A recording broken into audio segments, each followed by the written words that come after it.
זה הסיפור על היום בו נטרפו הקלפים, היום בו הכל התערבב.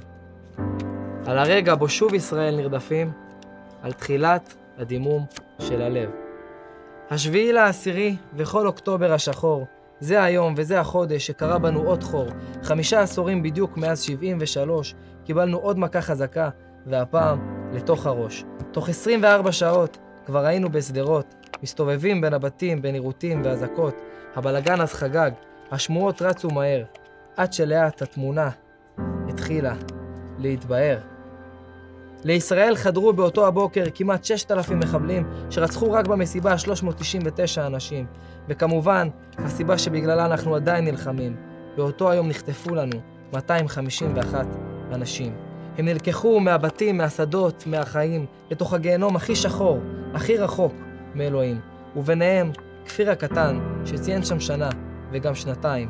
ואני מתפלל לאלוהים שיחזור בריא היום, לא מחר, לא מחרתיים. ומאז, הכל השתנה. ילדים בני 18 נלחמים כמו אריות. עכשיו זה תורנו, הם אומרים. נסיכים אחד-אחד, ממש ילדים יהלומים. ומאחורי כל אחד מהם עומד לו זוג הורים. גאים, אבל בעיקר דואגים.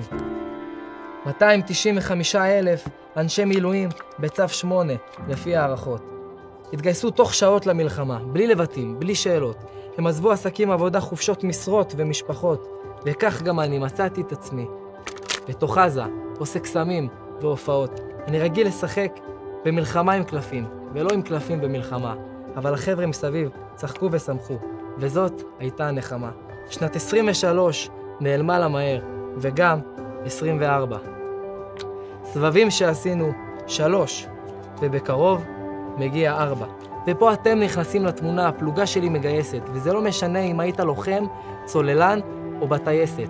העיקר שתהיה לוחם 07 ומעלה, שרוצה להצטרף למשפחה.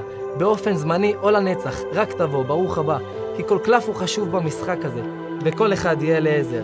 תבין, אתה יכול להיות ההבדל בשמירות בין 2-6 ל-2-10. רובנו יוצא הנחל מהגדודים הלוחמים, 931, 32, וכמובן גם 50.